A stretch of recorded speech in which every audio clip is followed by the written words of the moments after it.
মাঝ আকাশে বিমানটি অবতরণের জন্য প্রস্তুত হচ্ছিল। যাত্রীদের সিটবেল্ট বাঁধার নির্দেশ দেওয়া হয়েছে। ঠিক সেই মুহূর্তে এক যাত্রী টয়লেটে যাওয়ার জন্য উঠে দাঁড়ালে পরিস্থিতি উত্তপ্ত হয়ে ওঠে। শ্রীলঙ্কান এয়ারলাইন্সের রিয়াদ কলম্বো ফ্লাইটে রোববার সকালে এই নাটকীয় ঘটনা ঘটে।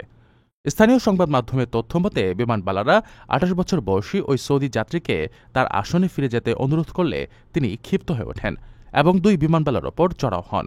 তাদের শারীরিকভাবে লাঞ্ছিত করতে শুরু করেন।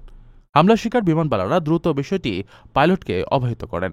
সকাল ৬টা৩২ বিমানটি কলম্বোর বন্দনায়ক আন্তর্জাতিক বিমানবন্দরে অবতরণ করার সাথে সাথেই আগে থেকে প্রস্তুত থাকা পুলিশ সদস্যরা ওই যাত্রীকে গ্রেফতার করে। শ্রীলঙ্কার আকাশসীমায় অপরাধ সংঘটিত হওয়ায় সোমবার ২৭ অক্টোবর তাকে কলম্বো ম্যাজিস্ট্রেট আদালতে তোলা হবে।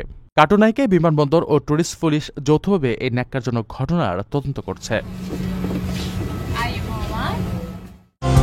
৫ লাখ টাকায় প্রবাসীর সিটির মালিকানা শেয়ার, ৫ বছরেই দ্বিগুণ মুনাফা।